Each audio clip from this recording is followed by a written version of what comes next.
They said, "The guest room is for real guests." And it took me a full minute to understand they were talking about me. I had my pillow in my hands, the one with the faded roses I've carried since Derek died, and I was standing in the doorway of that spotless room with the folded towels and lemon-scented air, believing for one last second that the bed was mine. When my daughter-in-law said it again, slower this time, smiling the way people do when they want to make cruelty sound like courtesy, I felt the words go through me like a slow, dull knife. I didn't argue. I never did. I just nodded, said something foolish like, "Of course, dear," and followed her out to the porch where the air already carried the sharp edge of early autumn. It wasn't a real porch anymore, more like a glass box tacked onto the back of the house. They called it the sunroom, though the sun barely touched it after September. A narrow couch, a wicker chair, a shelf with fake ferns. That was to be my space, they said, my corner, my cozy spot. I remember setting down my pillow and pretending to admire the view of the yard, though all I could see was the fence leaning toward the neighbor's hedge. I told myself it was temporary, that they were busy preparing for the foster inspection, that it was easier this way, less crowding, less noise. That's what you do when you've been trained by love to excuse humiliation. You narrate it to yourself as reason. I'm 81 now. I live above a thrift store run by nuns who laugh too loudly and make soup that smells like mercy. But 3 years ago, I was the woman sleeping behind the sliding glass door, wrapped in a blanket that never fully dried from the night air. My son Matthew had said moving in with them would be a blessing for everyone. I believed him because I wanted to. I'd sold my house after the surgery, the one I'd shared with Derek for 42 years, thinking family was safer than solitude. I packed only what mattered: some clothes, my recipe box, the framed picture of Matthew as a boy on the day he won the spelling bee, the one where he's grinning so hard his eyes are almost shut. I kept that photo near the cot every night on the porch, as if that boy could see what the man had forgotten. At first it was small things. Carla, his wife, moved my suitcase from the hallway to the laundry room, just until we reorganize. My cup disappeared from the kitchen rack. Then my name vanished from the mailbox. For simplicity, Matthew said, because the foster agency liked tidy households. I wasn't angry, not then. I told myself I was helping, that being invisible was a kind of contribution. When Carla told her friends over brunch that I was staying for a bit to recover, I smiled and poured coffee. And when one of them asked, "Your mother or Matthew's?" she laughed and said, "Technically both," as if I were a piece of property that had changed hands. The first night on the porch I couldn't sleep. The air was heavy with the smell of detergent from the dryer vent and the faint sweetness of fallen apples outside. Somewhere in the house, a baby monitor crackled, a child's cough, a mother's sigh. I listened to them breathing and thought of how, years ago, Matthew had slept beside me on stormy nights, his small hand gripping mine until morning. I remembered whispering to him, "You'll never be alone, sweetheart." I hadn't realized then how easily promises decay when comfort demands silence. Carla had decorated the living room with framed phrases: "Family is everything," "Love lives here," "Grateful hearts gather." I used to stare at them from my side of the glass at night, reading each line like scripture, wondering if I'd misread the verses of my own life. During the day, I tried to be useful, folded laundry, weeded the garden, cooked soup that no one ate. When I asked if the children liked chicken noodle, Carla said they preferred simpler flavors. Matthew avoided my eyes. He was always rushing, to meetings, to errands, to whatever people chase when they can't stand still long enough to notice who's fading behind them. Then came the blankets. She brought them out one morning in a neat stack, soft pastels that smelled of fabric softener. "To keep cozy out here," she said. "Out here." The phrase drew a line, invisible but absolute. Inside was them. Out here was me. I thanked her anyway, because gratitude had become my survival tactic. That night, when the wind slipped under the doorframe and touched my ankles, I tucked the blankets tighter and told myself it was only temporary. The inspector was coming in a week, she said, and after that, things would go back to normal. But normal is a word that stretches just far enough to strangle you. The days blurred. I started to keep notes in a small ledger, times, details, the way they spoke when they thought I couldn't hear. Carla's voice on the phone. "We just need to show stability. She's technically not a resident." Matthew's quiet reply. "Let's not complicate things." Not a resident. I had been reduced to an administrative inconvenience. I used to think old age stripped you slowly, but sometimes it happens in a sentence. One afternoon, I watched Carla lead the foster children around the yard, pointing out the vegetable patch I had planted. She told them, "That's where we'll grow tomatoes next spring." I wanted to say, "We already did," but the words stayed lodged in my throat. One of the girls, maybe 8 or 9, noticed me through the glass and waved. I waved back. Carla turned, followed the girl's gaze, and smiled that brittle, corrective smile. Later, she came out with a tray of lemonade and placed it on the table beside me, her voice sweet and sharp. "The children shouldn't see you resting out here. It's confusing." I nodded, folded my hands in my lap, and looked at the sky. Even the clouds seemed to know their place. I wish I could tell you I left right then. That pride rose up like fire. It didn't. What rose was shame. Not theirs, mine. The shame of being old and unneeded, of taking up air someone else wanted. I thought of my mother, who worked until her fingers bent and never asked for help. I thought of Derek, who used to say, "You'll never be in anyone's way." But the truth was, I was in their way, of their plans, their image, their carefully arranged life of curated virtue. So I stayed quiet, because sometimes silence feels safer than truth. The night before the inspection, Carla brought in a new rug for the porch, pale beige, matching the rest of the house. "Just to make things consistent," she said. She placed a small vase with artificial lilies on the shelf and adjusted the curtains. I watched her stage my exile like a magazine spread. "Don't worry," she added lightly. "Once this is over, we'll rearrange everything." She didn't say what everything meant. When I finally lay down, the wind pushed against the glass panels, and I remembered being a girl during the war, hiding under a table while the sirens screamed. The same helpless waiting, the same wish to disappear. But age teaches you that disappearance isn't an act, it's a process. It begins when people stop using your name, when they replace it with roles, mother, helper, guest, and ends when even those titles vanish. Out there on that porch, I wasn't anyone's anything. I think that was the night I stopped praying for them to notice. Instead, I started to observe. How Matthew's voice softened when he spoke to the inspector on the phone.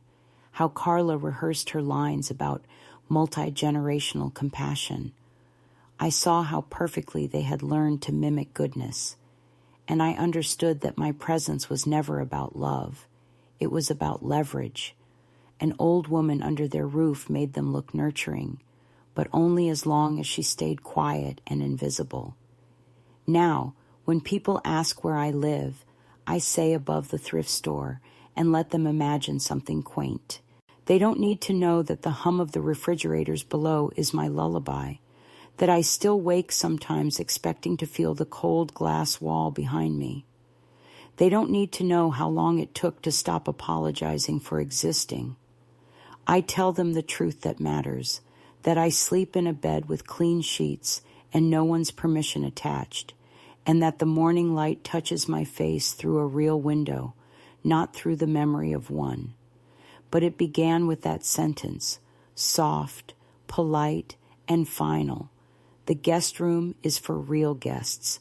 Every story of abandonment has its moment of grammar, when affection shifts tense, when you realize you've moved from present to past. I stood there holding my pillow, smiling so they wouldn't see the tremor in my hand, and said, "Of course, dear." That's the last lie I ever told on their behalf.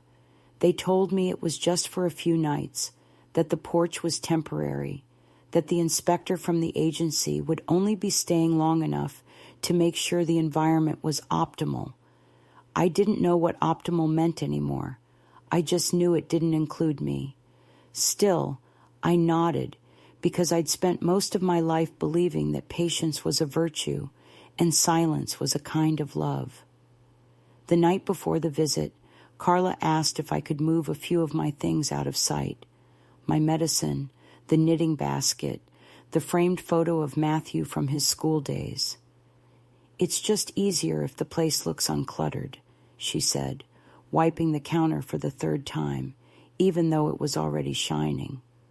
The state likes a clean visual. I watched her polish the same surface again and again, and realized she was scrubbing me out of her picture. The morning came bright and brittle. The house smelled of lemon cleaner and tension. Carla wore her best blouse, the one with pearl buttons she saved for church. Matthew had put on a sweater I didn't recognize. It was the kind of day when every sound felt louder: the coffee maker, the baby's cry, the slam of a cabinet door. I sat on the porch, waiting to be called in, though no one had told me to wait there. I could hear them rehearsing their answers in the kitchen, their voices low and precise, like actors before a scene. "We're very stable," Carla said. "A safe and nurturing home." She paused. "Do we say we have help, or does that sound like we can't manage on our own?" Matthew murmured something, and then there was silence, the kind of silence that means agreement and guilt at once. When the inspector arrived, his car tires crunched on the gravel with a sound that reminded me of breaking bones. He was a small man with careful eyes, wearing a gray windbreaker that made him look like a delivery driver. Carla greeted him at the door with a laugh that was too light, the kind you practice. "Welcome to our home," she said. "We're so grateful you could fit us in." I could see through the glass, the way her hand rested on Matthew's arm, possessive, rehearsed. I waited for her to look toward the porch, to call me in, to say, "This is my mother-in-law. She lives with us," but her gaze slid past me as if the glass were a wall of fog. I heard fragments of conversation, questions about safety gates, about routines, about emotional stability. The inspector's tone was friendly, bored even, the voice of a man doing his job between coffee breaks. When they moved to the back of the house, I rose instinctively, smoothing my skirt, and stood by the sliding door, smiling the way old women are taught to smile when they don't know what else to do. Carla's face froze when she saw me through the glass. She excused herself quickly and stepped outside. "Could you just stay out here for a bit?" she whispered. "It's less confusing if he thinks it's just us and the kids. The program likes simplicity." Simplicity. The word sounded like a verdict. I nodded and stepped back toward my cot, the thin one that sagged in the middle like an apology. From my seat, I could hear their voices moving through the rooms, cheerful and steady. The inspector was asking about shared spaces, about sleeping arrangements, and that's when I heard it. Carla's voice, smooth as butter, saying, "We've set up the guest room for potential respite placements. It's always ready, very comfortable." I froze. The guest room, my old room, the one where my dresser used to be, the one where she'd folded my clothes into boxes labeled donate. The inspector murmured his approval. Excellent, he said. It's important to have a designated guest space. He didn't ask who had been sleeping on the porch, though he must have seen the blanket through the glass, the little ceramic lamp on the side table, the slippers by the chair. His eyes lingered just long enough to register awareness, and then moved on. People like him always move on. I don't know what I expected, that he would ask, that he would step outside and speak to me, that he would say, "Ma'am, is this your room?" Instead, he smiled at Carla and wrote something in his folder. I watched him from behind the curtain as he shook Matthew's hand, accepted a cup of coffee, and joked about the weather. When he turned to leave, his gaze brushed over me once more, just a flicker, but he said nothing. That silence was my official eviction notice. After he left, the air in the house loosened, as if everyone could breathe again. Carla hugged Matthew, laughing, her relief ringing like glass. "I think it went perfectly," she said. "He loved us." Loved us. I almost laughed too, though I wasn't sure which part was funniest, the lie or the certainty. I stayed outside, waiting for someone to tell me it was over, that I could come in now. No one did. Through the glass, I could see Carla clearing the coffee cups, humming softly, and Matthew scrolling on his phone. When he finally opened the door, it was to let the dog out, not to speak to me. "Everything all right?" I asked. He hesitated, not meeting my eyes. "It's fine, Mom. Just easier this way. You know how these things work." No, I didn't. I knew how decency worked, how gratitude was supposed to work, but bureaucracy was their new religion, and I didn't speak its language. I wanted to remind him of the time he was 6 years old, standing in the rain with a broken umbrella, crying because he thought I'd forgotten to pick him up. I'd run 3 blocks to reach him. I wanted to say, "I've never left you standing in the cold," but the words felt too large for the space between us. He was already retreating into the warmth, closing the door halfway, murmuring, "Don't catch a chill, okay?" That night, the porch felt smaller. The air carried the metallic tang of coming frost. I lay awake, listening to the faint murmur of their voices in the living room. They were planning something, future placements, new furniture, maybe even renovations. My name wasn't mentioned once. The inspector's visit had erased me completely, written me out of the narrative. I was no longer part of the household. I was the old shadow behind the glass, the temporary element. They would phase out soon. I should have cried, but instead I felt a strange calm, like the stillness before a storm. In the days that followed, little shifts confirmed the truth. My breakfast mug was replaced with a disposable cup. The porch door began to stick, and no one bothered to fix it. One morning, I found a cardboard box on my cot with my winter coat folded inside and a note in Carla's looping handwriting, "In case you want to take a walk." It wasn't kindness. It was preparation. They were making my exit comfortable, polite, bloodless. I looked at the box and thought, this is how people disappear now, not in hospitals or accidents, but in well-kept homes with scented candles and careful smiles. The breaking point came quietly. It always does. I was watering the small potted fern she'd left by the chair when I overheard her on the phone again. "Yes," she said, her tone bright and practiced. "We've kept the environment adult-free. It's just me, my husband, and the children." She laughed softly. "Oh, no, that was just a relative visiting. She's gone now." I stood there with the watering can, the water overflowing onto my slippers, and realized she was talking about me in the past tense. Gone. A ghost before I'd even left. That evening, I waited until the house was quiet, then went inside for the first time in days. The living room looked staged, like a picture in a magazine. The guest room door was open, a new duvet on the bed, pale blue, smooth and untouched. I sat on the edge of the mattress and ran my hand over the fabric. It was cold, perfect, empty.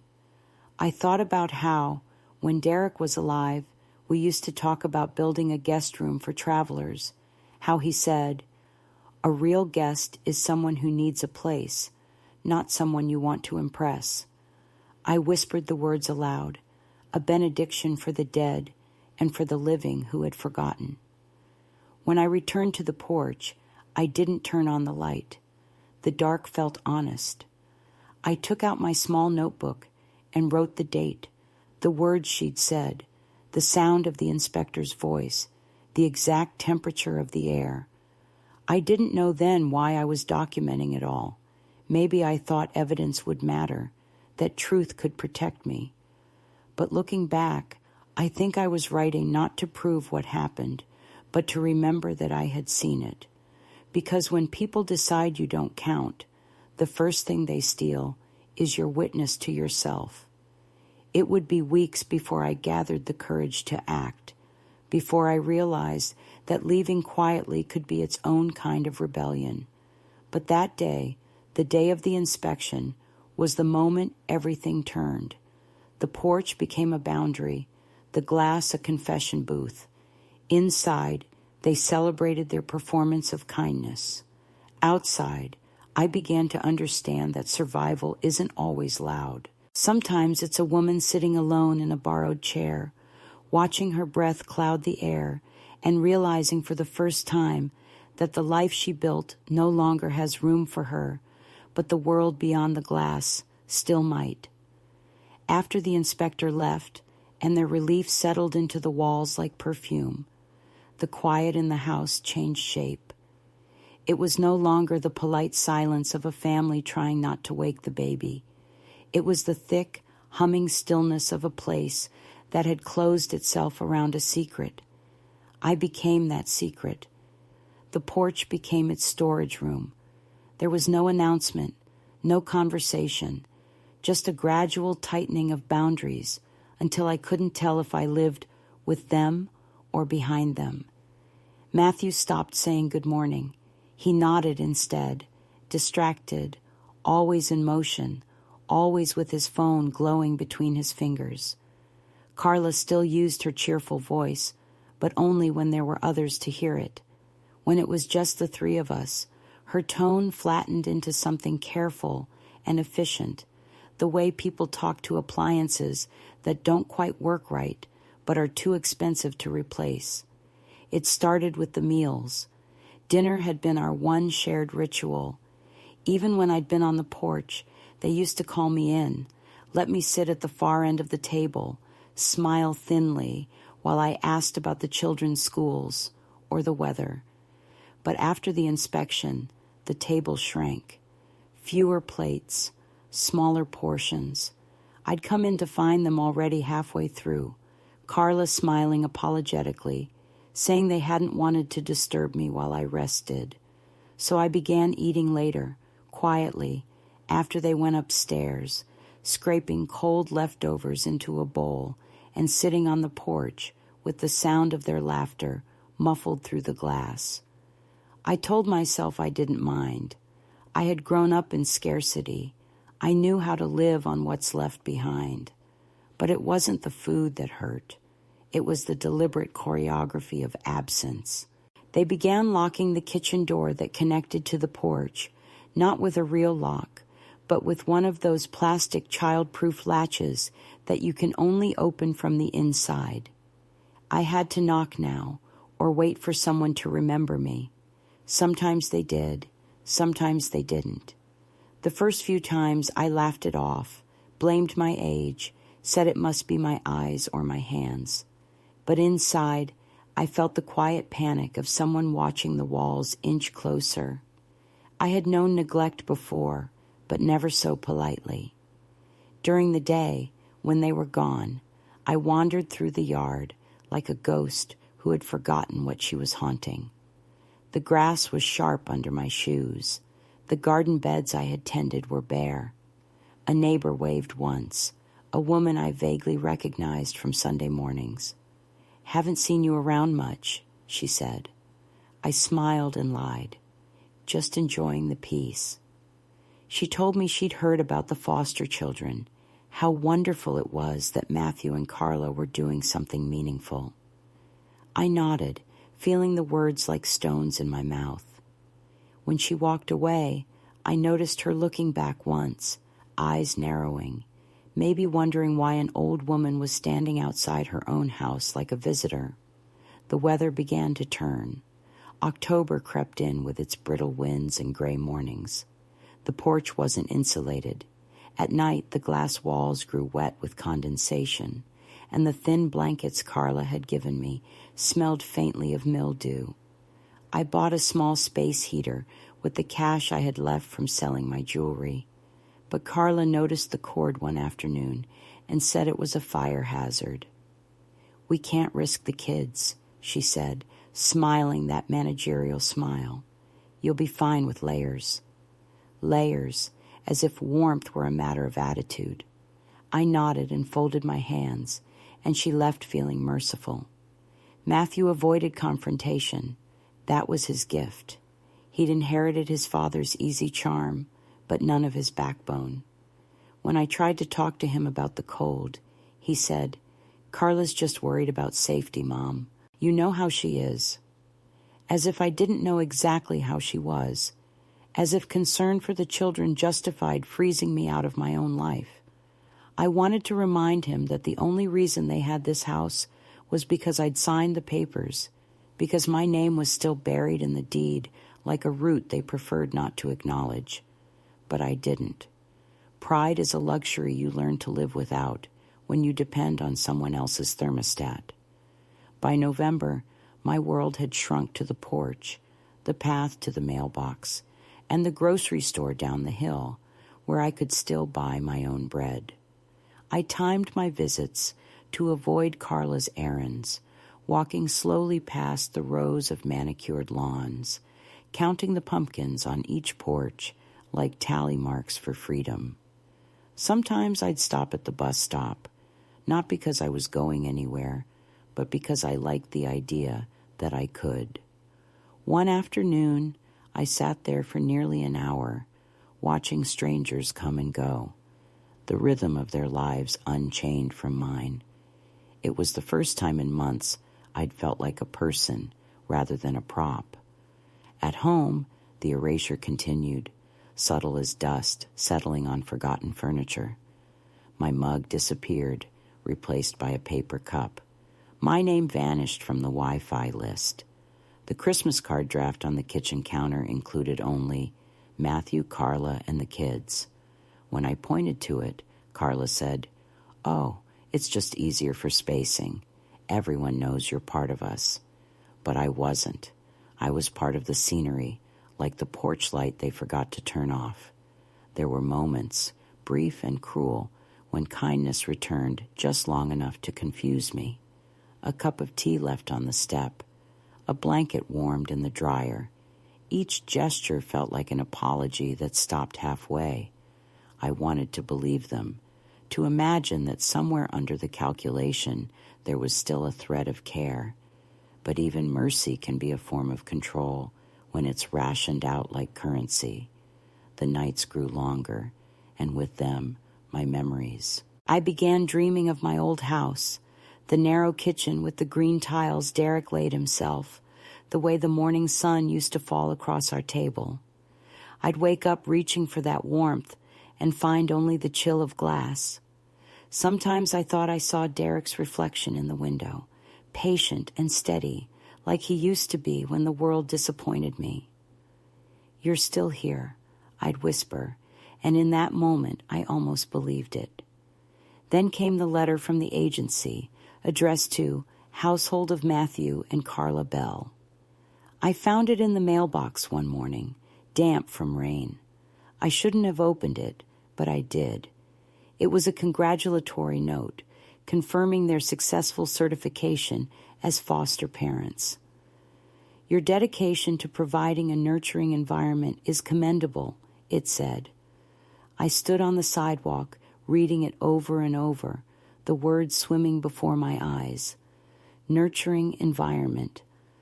I wondered if anyone at the agency had ever sat on a porch in November with a blanket over their knees and been told to call it home.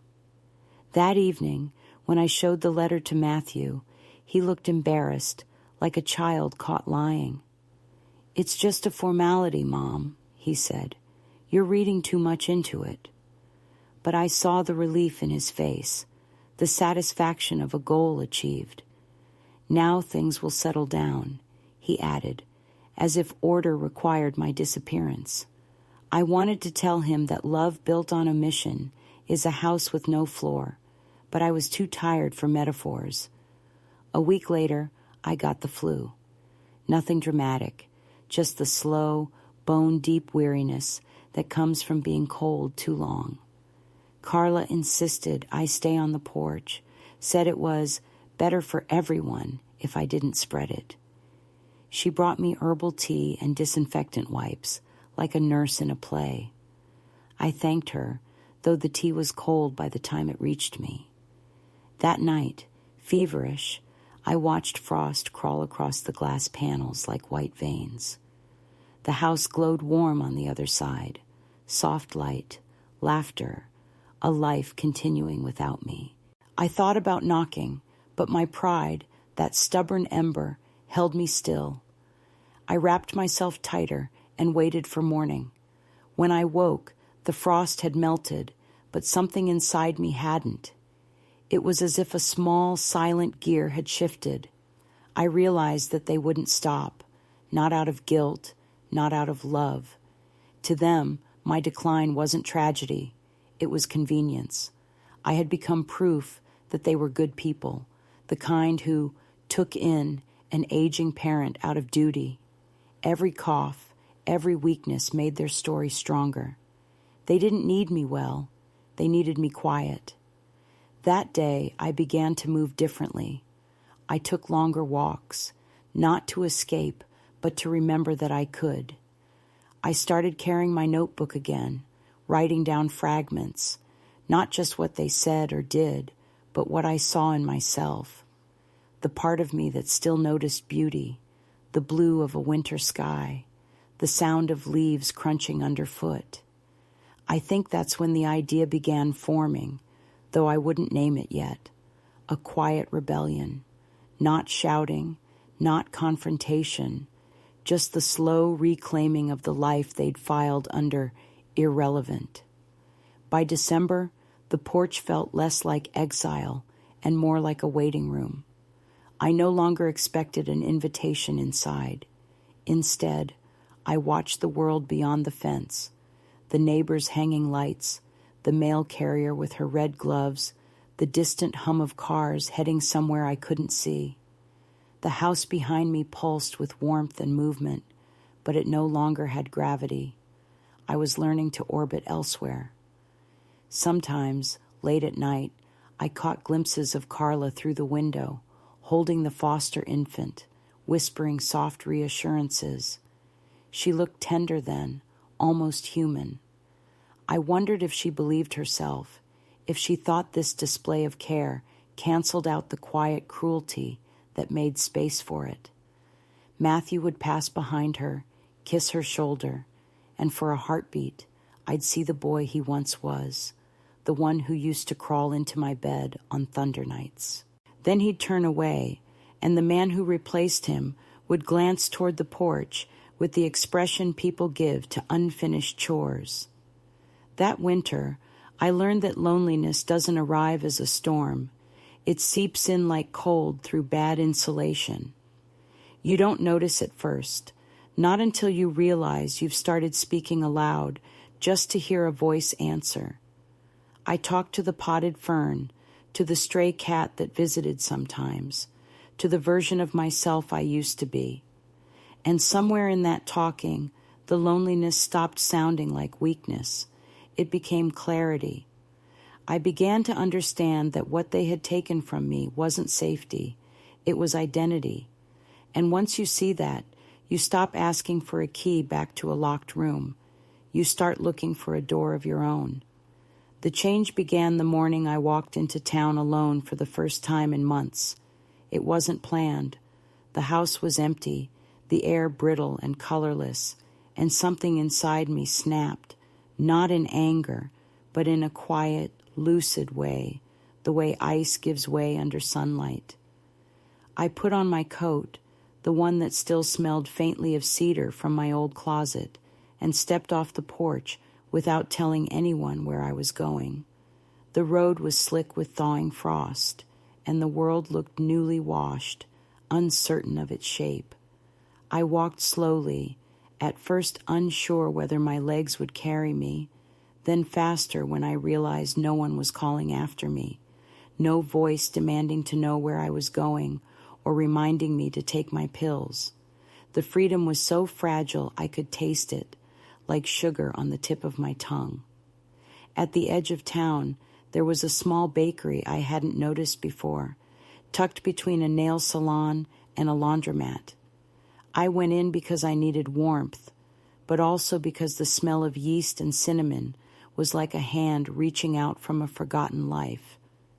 The woman behind the counter looked to be about my age, maybe a few years younger, with short gray hair and a flour-dusted apron.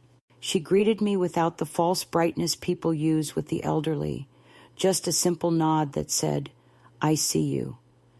I ordered a coffee and a scone, sat by the window, and watched the traffic slide by. It was nothing extraordinary, yet something about that simple act, sitting in a public place without permission, felt revolutionary. I realized that invisibility only works if you stay still. The moment you move, the world has to adjust its focus. On my way back, I stopped by a notice board outside the grocery store. It was cluttered with handwritten ads, piano lessons, lost pets, rooms for rent. My eyes landed on one near the bottom, scrawled in thick blue ink. Private room for quiet tenant. Shared kitchen, no nonsense. Cash preferred. The number was local. I tore off the tab and slipped it into my pocket without thinking. That night, back on the porch, I unfolded it and read it again and again. I didn't yet believe I would call, but the paper felt alive in my hand, like a small, trembling possibility. Carla noticed something different in me the next day. She asked if I was feeling better, her tone cautious, as though wellness might be an inconvenience. "You seem upbeat," she said, and I smiled because she sounded almost disappointed. "Just getting some air," I replied. She nodded, distracted, already half turned toward her phone. It struck me then that she no longer looked at me directly, only at the space I occupied. To her, I was a shape that absorbed duties, a chore with memories. I didn't hate her for it anymore. I simply understood her limits. That afternoon, I sat on the porch and dialed the number from the paper. The voice that answered was raspy, female, suspicious. "Yes?" she said, as if I'd interrupted something important. "I'm calling about the room," I told her. There was a pause, then a curt, "You working?" "Retired," I said. Quiet, reliable. Another pause. "How old?" 81. A sigh. "You smoke?" "No." "Drink?" "Sometimes tea." A dry laugh. "All right, come by tomorrow, 2:00. Bring cash for the first week. No drama." She hung up before I could ask for the address again, but I'd heard it clearly enough. I sat for a long time after that, the phone warm in my hand, my heart steady but alert, like a bird sensing open air. That night I packed a small bag, just in case. I didn't tell Matthew or Carla. They were busy with their new foster placement, a teenage boy who wore headphones constantly and spoke only when forced. I liked him immediately because he didn't perform politeness. When he passed the porch that evening, he nodded toward my cot and asked, "You actually sleep there?" I said yes, and he frowned. "That sucks." Then he walked away, leaving the door half open behind him. I sat there smiling in the dark, because it had been so long since anyone had spoken to me with honest outrage. The next day, I took the bus to the address. The house was a narrow 2-story building with peeling blue paint and a crooked mailbox. A wind chime clattered above the porch, producing a sound halfway between music and complaint. A woman opened the door before I could knock. She was stout, sharp-eyed, wearing a housecoat patterned with daisies. "You're the old lady?" she asked. "I suppose I am," I said. She shrugged and stepped aside. "Come in, then." The house smelled of onions and furniture polish. There were stacks of magazines on the floor, a cat asleep on a threadbare sofa, and the faint hum of a radio from another room. She led me up a narrow staircase to a small bedroom under the eaves. There was a bed, a dresser, a window overlooking the neighbor's yard. Nothing more, but the simplicity of it felt honest. No staging, no performance. $100 a week, she said. Cash on Fridays. No guests, no noise, no nonsense. Agreed, I said. She studied me for a moment, her eyes narrowing, then nodded. You can stay tonight if you've got the money. I handed her the envelope I'd hidden in my coat. She didn't count it, just slipped it into her pocket. Kitchen's downstairs. I like quiet after 10. You cook, clean, mind your own business. We'll get along fine. That evening, we ate together without planning to. She made grilled cheese sandwiches, poured tomato soup from a can, and slid a plate toward me without comment. I hate eating alone, she said. Me too, I replied. It was the first honest conversation I'd had in a long time. After dinner, I went upstairs and sat on the edge of the bed. The mattress was lumpy, the blanket thin, but it was mine. No one could walk in unannounced. No one could decide where I belonged. For the first time since Derek died, I closed my eyes and didn't dream of locked doors. The next morning I woke early, made coffee, and stood by the window, watching the light creep across the floorboards. I thought about the porch, the cold glass, the half-heard laughter, and felt nothing. Not anger, not longing, just release. I realized then that I didn't need revenge or apologies. I needed a room, a cup of coffee, and the sound of my own breath in a space that belonged to me.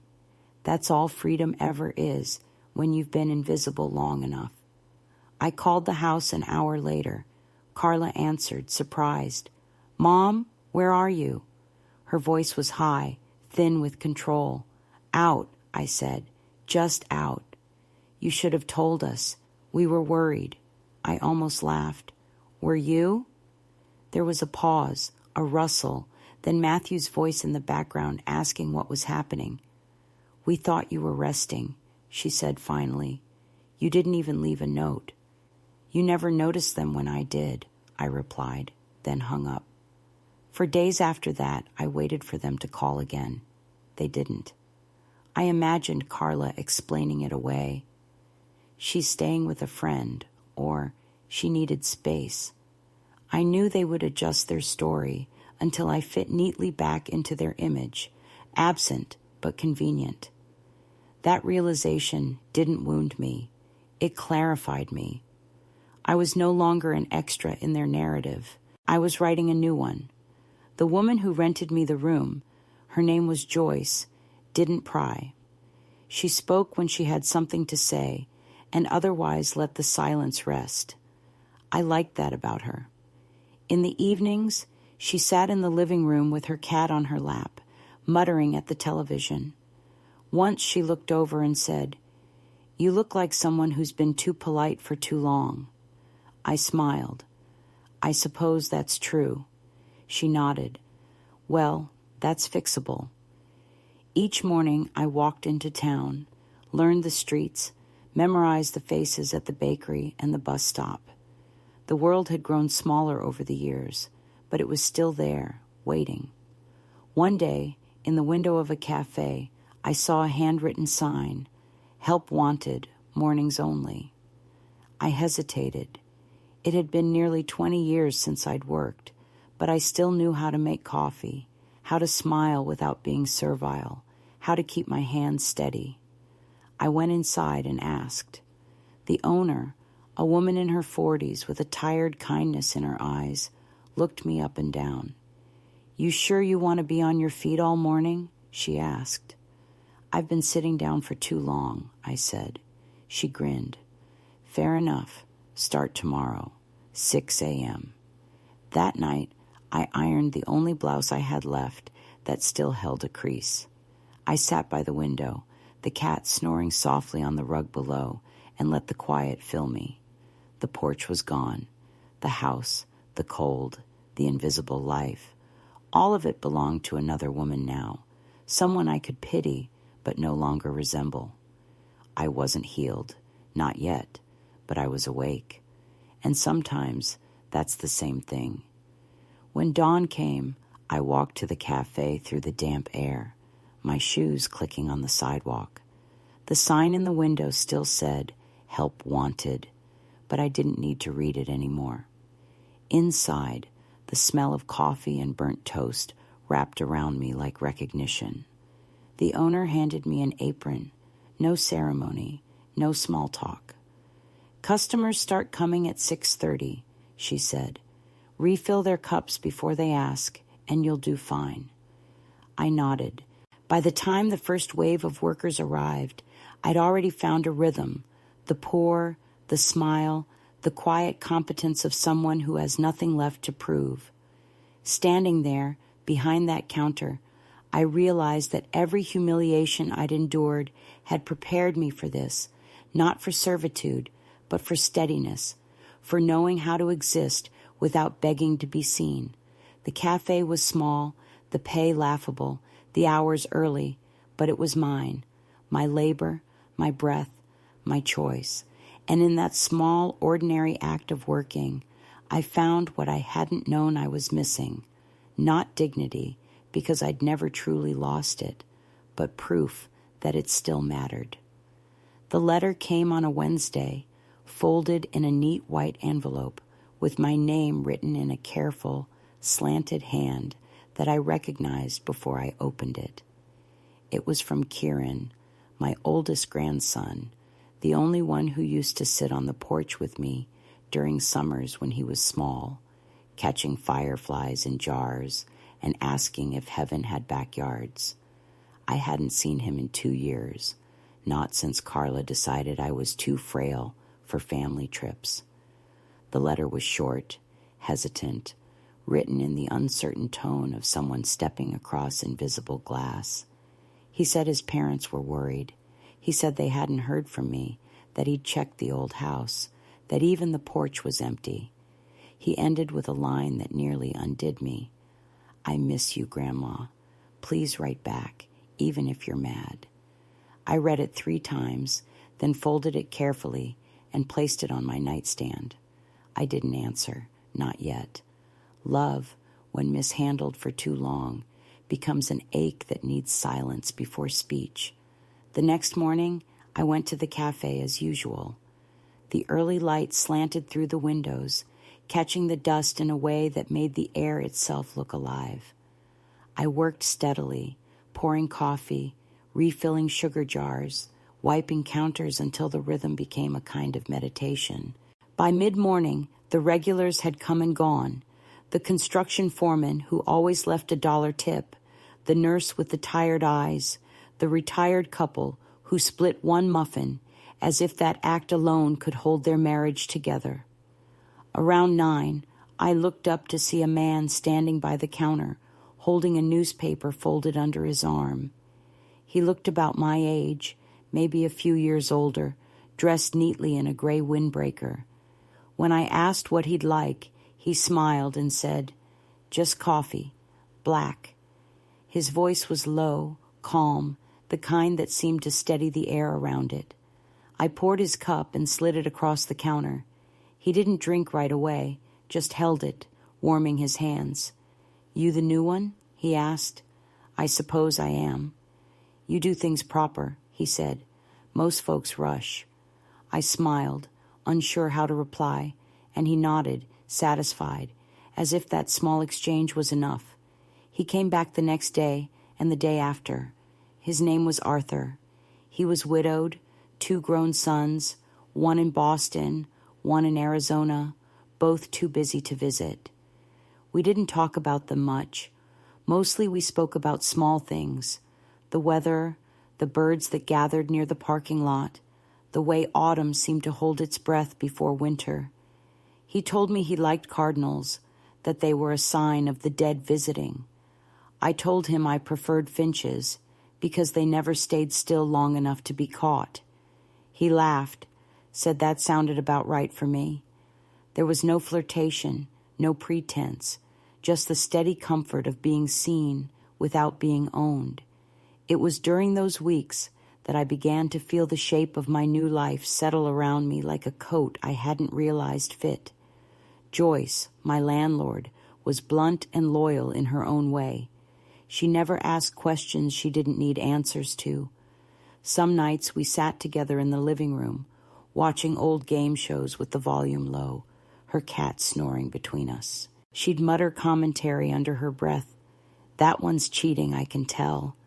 And I'd laugh quietly, grateful for her gruff companionship. On other nights, we didn't speak at all. The silence wasn't heavy.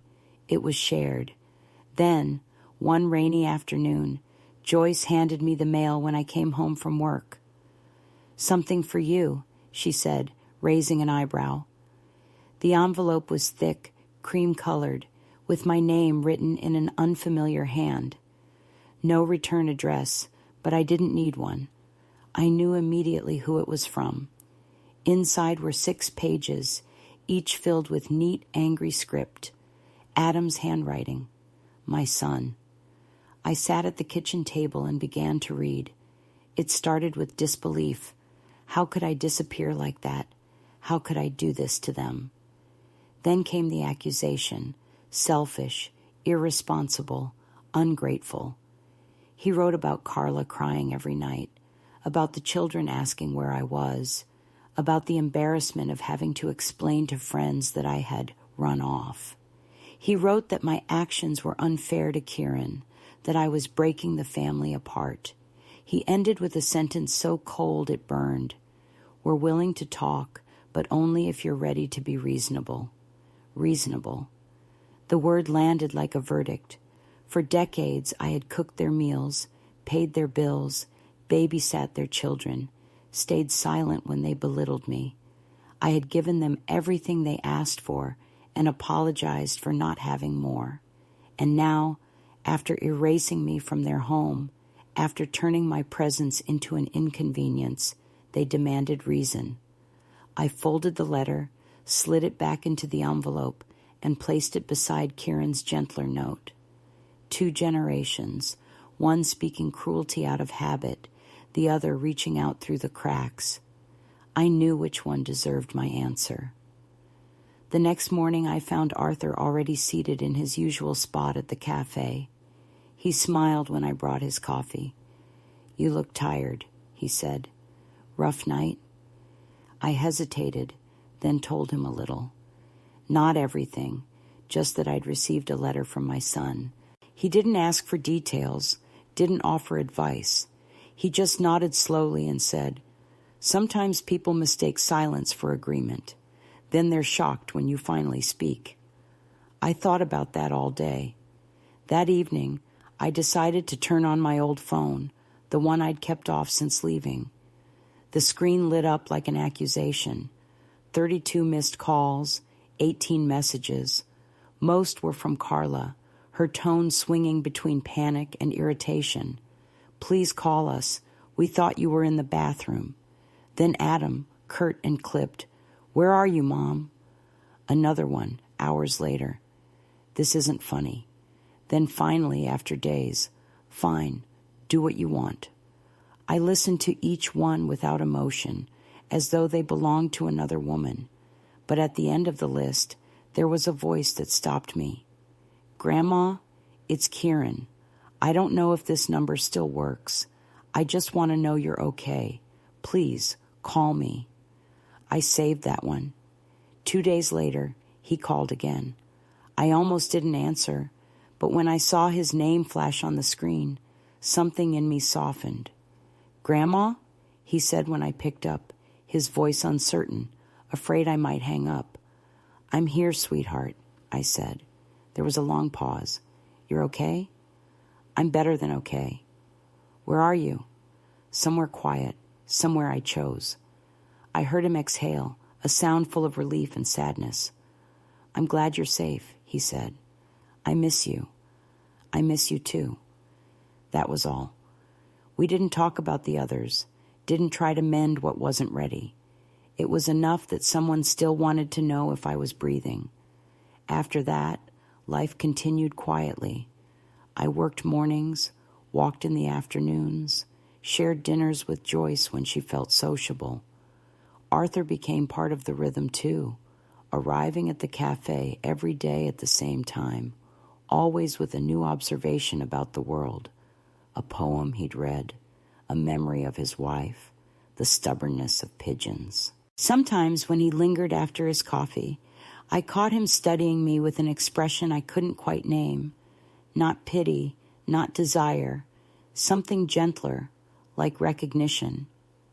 Once he asked, "You ever think about going back?" I shook my head. "There's nothing there to return to." He nodded.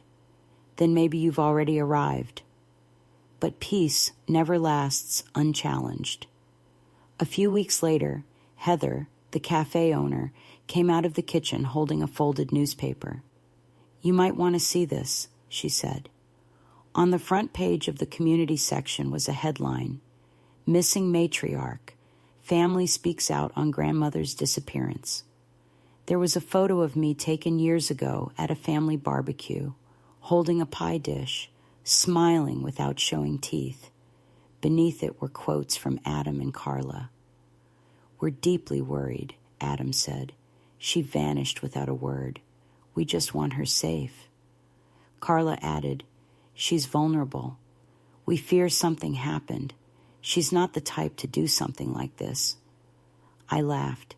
It startled everyone. The sound was sharp, almost joyful. "Not the type," I repeated, shaking my head. Heather looked at me, concerned. "Are you all right?" "Never better," I said, and meant it. I took the clipping home that evening, not out of sentimentality, but because it was proof. Proof that people only start worrying when they can no longer control you. Joyce read it over my shoulder and snorted. "You should sue them for underestimating you." "They'd have to stand in line," I said. The next day, as if summoned by that article, a man in a suit appeared at the cafe just after my shift ended. He waited by the door, too polished for our little shop. When I passed him, he stepped forward. "Mrs. Martha Bell?" he asked. I paused. "Who's asking?" "My name is Derek Sorensen. I represent Adam and Carla Bell. They've asked me to speak with you regarding your well-being and your assets." My assets. The word tasted sour. "My well-being is excellent," I said. "And my assets are none of their concern." He smiled thinly. "They're very concerned, Mrs. Bell. They'd like to ensure you're in a safe environment, possibly discuss next steps." I removed my apron and folded it neatly. "Tell Adam and Carla I'm not a pet they forgot to pick up. There are no next steps unless I take them." His smile faltered. "If you'd just consider—" "I've considered enough," I said, walking past him into the sunlight. Arthur was waiting outside, leaning on his cane. He didn't ask what had happened, just offered his arm. "You okay?" "Yes," I said, "because I'm not going to let anyone convince me I'm not." That night, I sat at Joyce's kitchen table and wrote 2 letters. The first was to Carla. 3 lines only. I know what you did. I know what you didn't say. I'm not angry. I'm not coming back. Take care of your own life now. I finally started mine. The second was to the lawyer. It was formal, deliberate. There is no cause for further legal contact. I am of sound mind, in a safe environment, and not under duress. Any future attempts to contact me under the guise of concern will be considered harassment. I signed it with a steady hand, sealed both envelopes, and mailed them the next morning. After that, the air felt lighter, as if some long-held weight had finally been set down. At the cafe, Heather offered me extra shifts without asking. "You're the only one who shows up early," she said. Arthur started bringing small gifts, an old book of poems, a painted magnet shaped like a birdhouse. "It reminded me of you," he said. I stuck it to Joyce's fridge and smiled every time I saw it. A week later, another letter came, this one from Kieran again. He'd found the article, of course, and wanted to know the truth. I wrote back this time, in my neatest handwriting. I told him I was safe, that I was happy, that he was the only one who had never made me feel like an obligation. I told him he could visit one day if he came alone. When I mailed it, I didn't expect a reply. But 3 days later, a plain envelope arrived. Inside was a photograph of him as a child, sitting on my lap in the garden, both of us laughing. Behind it, a note in his looping script. I remember. Just that. 2 words. Enough to fill all the empty rooms I'd left behind. After that, I slept better. The cold air through the window no longer felt hostile. It felt honest. I'd thought freedom would come with noise or drama, but it came like this, quietly, naturally, like breath after being held too long. And when the wind stirred outside and brushed against the glass, I didn't think of the porch or the house, or even the people who had built their comfort out of my silence. I thought of Kieran's handwriting, the steady rhythm of the cafe, Arthur's dry humor, Joyce's crooked smile. I thought of how, after all these years, the world had stopped being something that happened to me and become something I shaped, one steady act at a time. The moment of no return came quietly, as it always does, disguised as an ordinary morning that asked for nothing extraordinary. I had been at the cafe since before dawn, wiping down tables, listening to the hum of the refrigerators and the soft hiss of the coffee machines. The regulars trickled in one by one, wrapped in scarves, shaking the cold from their hands, muttering about the frost on their windshields. It was mid-February, the kind of gray day that makes time feel circular when even the light seems to hesitate. Around 7:30, as I refilled a sugar jar, the bell above the door rang, and 2 people walked in, a man and a woman, both wearing that careful expression people reserve for funerals and legal proceedings. I didn't recognize them at first. Then the man removed his gloves, and I saw my son's hands. He had his father's posture now, upright but weary, as if decency were a weight he carried out of habit. Carla stood beside him, perfectly composed in her wool coat, her mouth already pursed with self-righteousness. For a moment I simply stood there, frozen, the sugar spoon in my hand. They looked older, tired in a way that made me wonder if their own cruelty had finally started to cost them. But then Carla's eyes met mine, and all I saw was calculation. Matthew was the first to speak. "Mom," he said softly, "we've been looking everywhere for you." His voice was gentler than I expected, almost kind, and that, more than anything, enraged me, because it wasn't kindness, it was strategy.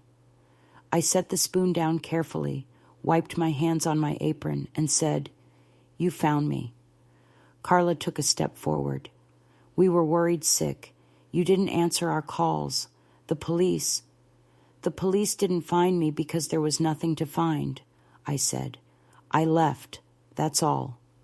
You left without saying a word, Matthew said, his tone trembling between reproach and bewilderment. You scared the children. I let out a quiet laugh. You mean the children who were told I'd gone to a care facility, or the ones who were told I was too sick to visit? You've scared yourselves with your own stories.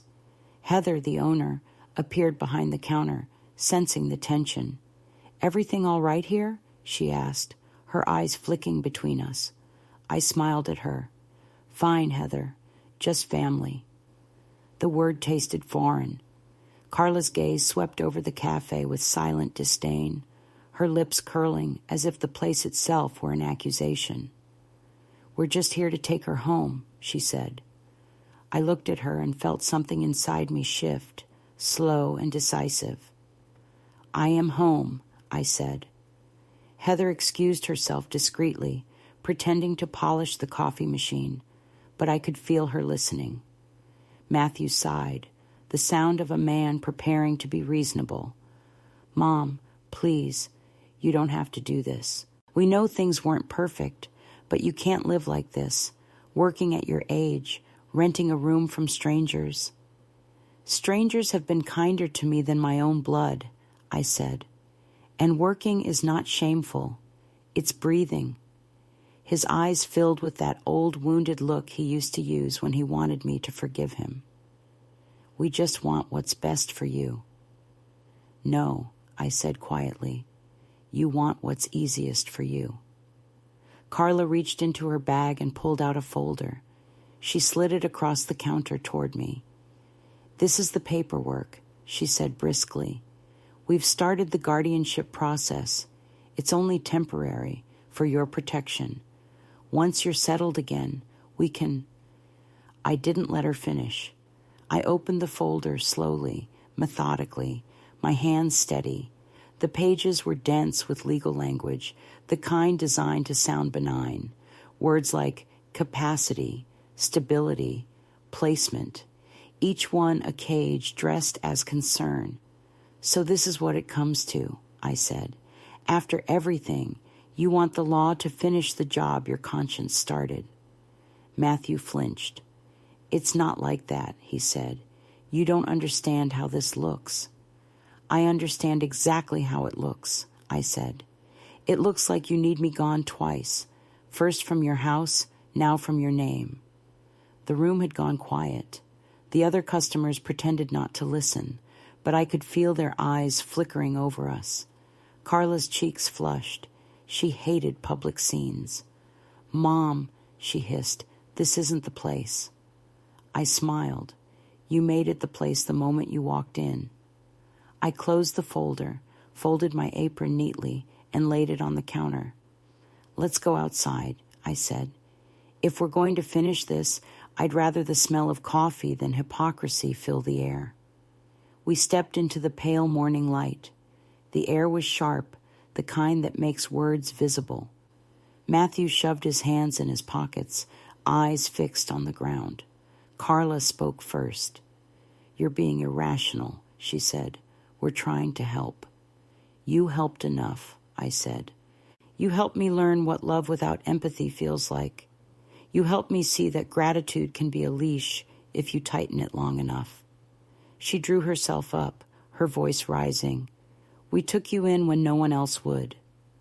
You took me in because it made you look good, I said, my tone calm but firm.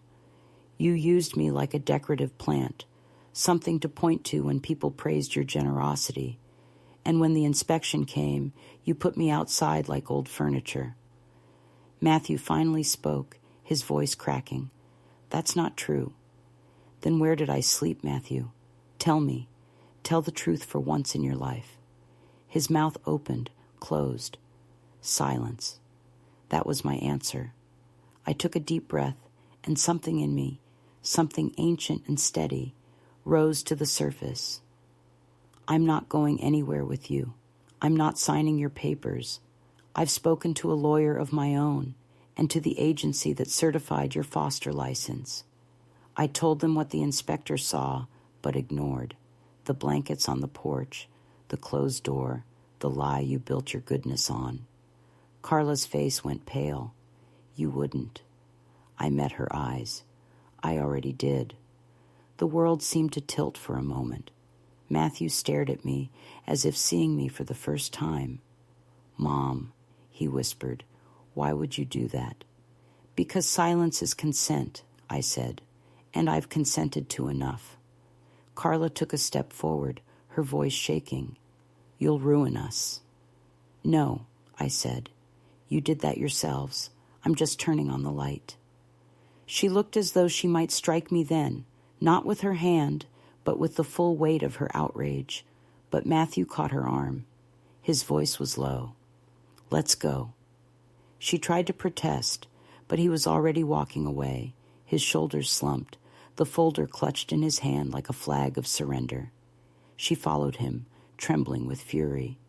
At the edge of the parking lot, he turned back once, his face a storm of grief and disbelief. I didn't wave. I simply stood there, my breath visible in the cold, the morning sun cutting through the fog. When they were gone, I went back inside.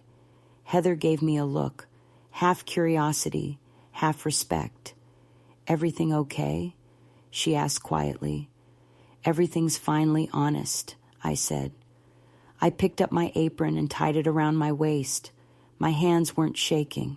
They'd done enough trembling for one lifetime. That evening, when I returned to Joyce's house, I found a voicemail from Arthur. Heard some commotion at the cafe, he said. You all right? I called him back and told him everything. He was silent for a long time. Then he said, You know, it takes most people a whole lifetime to stop apologizing for being themselves. You did it in less than a year. I laughed softly. I'm a late learner. Better late than never, he said. Coffee tomorrow? Always, I replied. Later, sitting by the window, I watched the streetlights flicker on, one by one. The cat stretched on the rug, indifferent to the drama of human pride. I thought about the years I had spent folding myself into smaller and smaller spaces, believing that love required disappearance. I thought about that porch, the smell of damp blankets, the echo of their laughter through the glass. It felt like remembering someone else's dream. I realized I no longer hated them. Hatred was still a kind of tether, and I was done being bound. What I felt was distance, clear, clean, earned. Before bed, I took out the envelope with the letter I'd written to Kieran weeks earlier and added one more line at the bottom. I stood up today, not against them, but for myself. You would have been proud of me.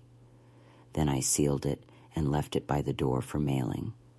I slept soundly that night, not because everything was fixed, but because nothing in me was hidden anymore.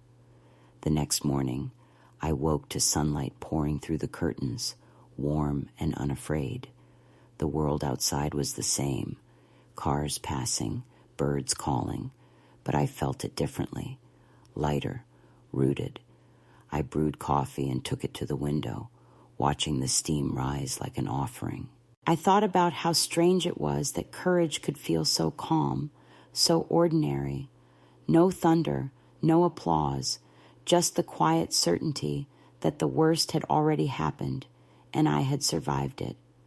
The rest was living. Spring came late that year, slow and deliberate, as if the earth itself were reluctant to wake. The snow melted in patches, leaving behind small mirrors of water on the pavement where the sunlight lingered like a visitor unsure of its welcome. At the cafe, the mornings were quieter now. Heather had taken down the holiday garlands and replaced them with potted tulips, their green shoots fragile but defiant. Arthur still came most days, though he walked slower, and I had to lean across the counter to hear him clearly. We had fallen into an easy rhythm, two old souls who didn't need to fill silence with explanations.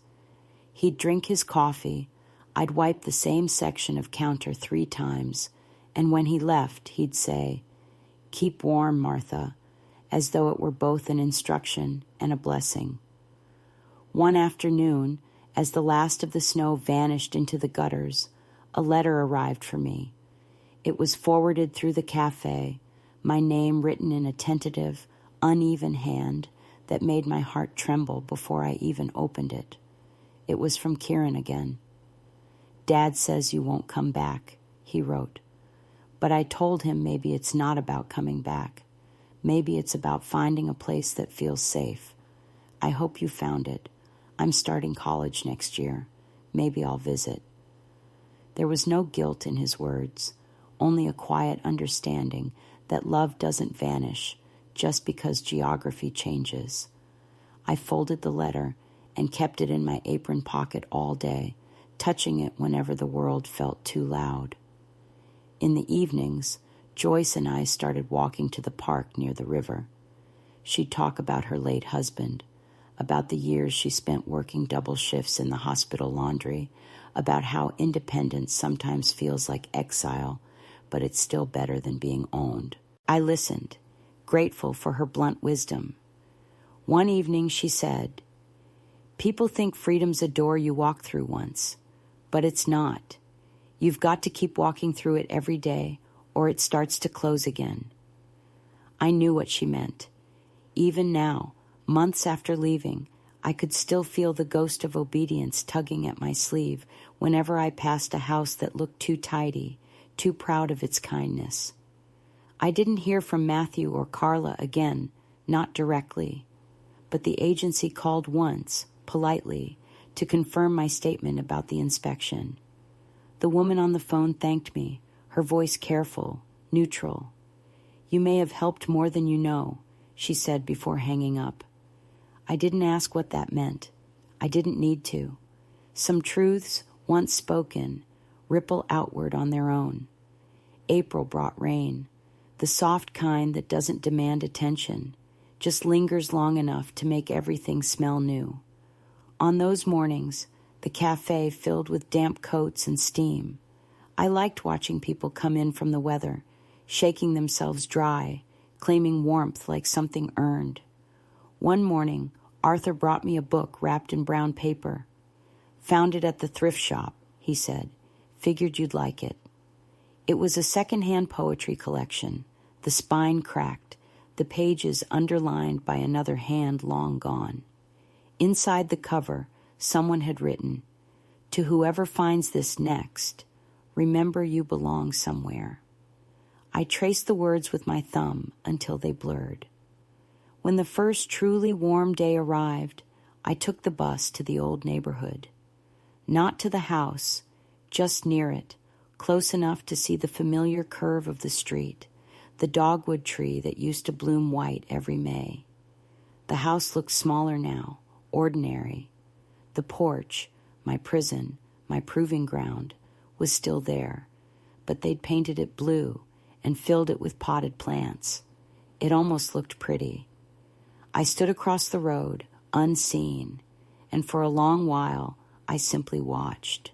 Through the window I saw movement, shadows, a child perhaps, the outline of Carla's restless energy. I felt no anger, no longing, just the quiet awareness that I had once lived there and had outgrown it, like an old coat that no longer fit. Before I left, I bent down and picked a small piece of gravel from the sidewalk, smooth and gray, a reminder not of what I'd endured, but of what I'd left behind. When I returned home that evening, the air smelled faintly of lilac.